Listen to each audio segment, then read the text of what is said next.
à tous, donc aujourd'hui on se retrouve pour l'épisode ok, l'épisode 4 de présentation de deck, voilà. Donc je sais pas si vous l'avez deviné, bon peut-être pas, peut-être avec le titre et peut-être la miniature, parce que je sais pas si je mettrai une miniature, parce que tant que je la fasse et tout là, le temps avec le montage et tout, ça fera un peu de temps, voilà. Bon, ça va être un deck golem, voilà.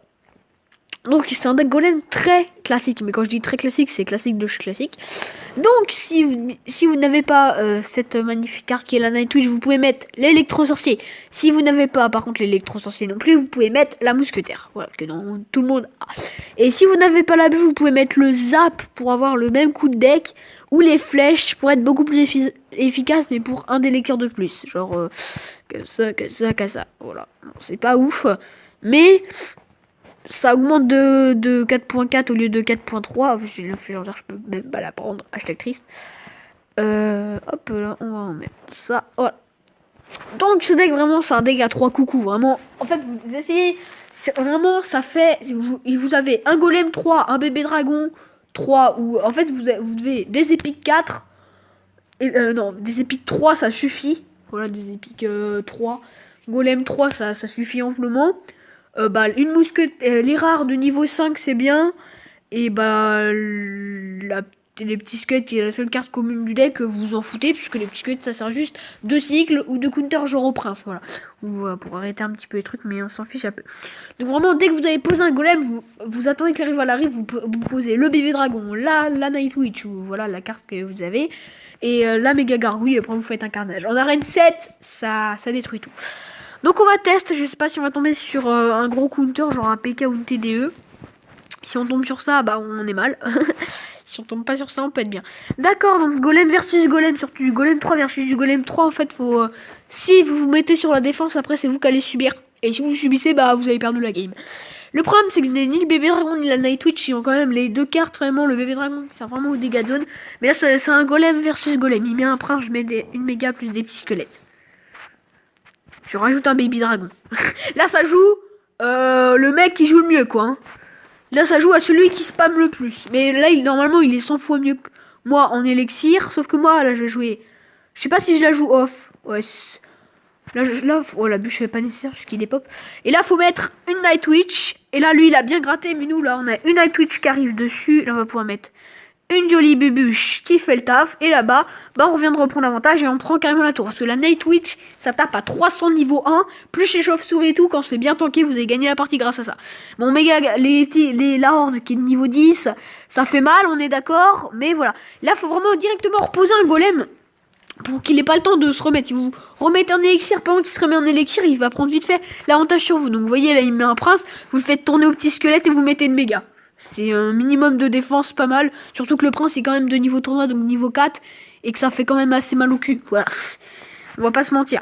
Donc là, faut mettre le dégât de zone en premier. Vraiment, si vous avez le choix entre la Nightwish ou le bébé dragon, qui est le dégât de zone du deck, prenez le bébé dragon. Clairement, c'est un conseil que je vous donne. C'est ce qu'il y a de mieux. Parce que le dégât de zone... Voilà. Mais dès que vous voyez que vous êtes bien pour le 3 étoiles, vous faites un 3 étoiles et après, voilà. Hop là-dessus, vous foutez une bûche et on est bon, au calme. Voilà. Et là, c'est le premier GG Wellplay. Et je vous jure, mais pour rusher les coffres de clan, mais vous sortez des golems 3, genre des épiques 3, c'est le mieux. Après, le foudre, vous pouvez encore l'avoir que de niveau 2. C'est vraiment pour counter les mousquetaires et tout le reste.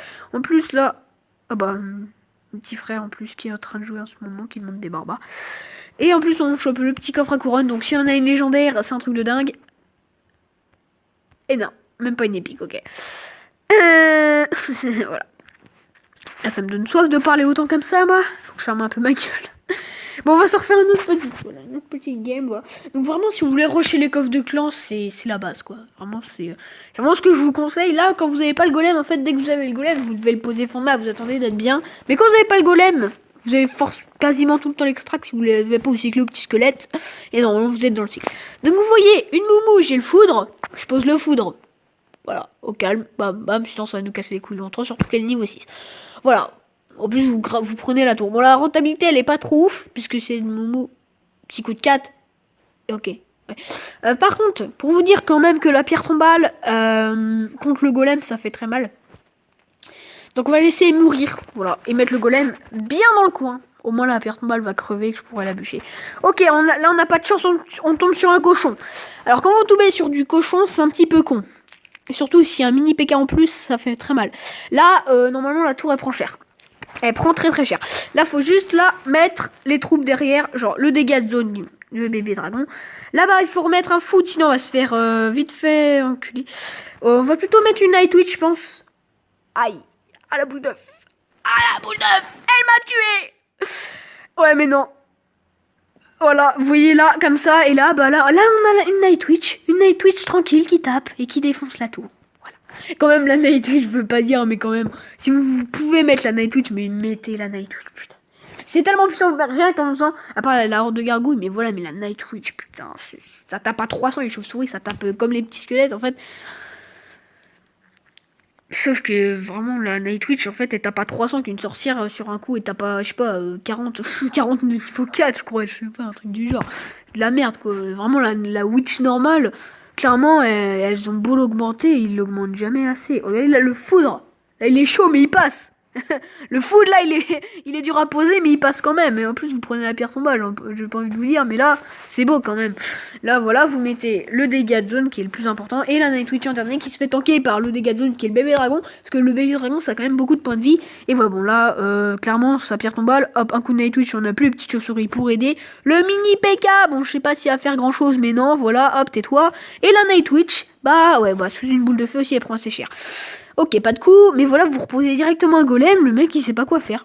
Vous reposez une méga.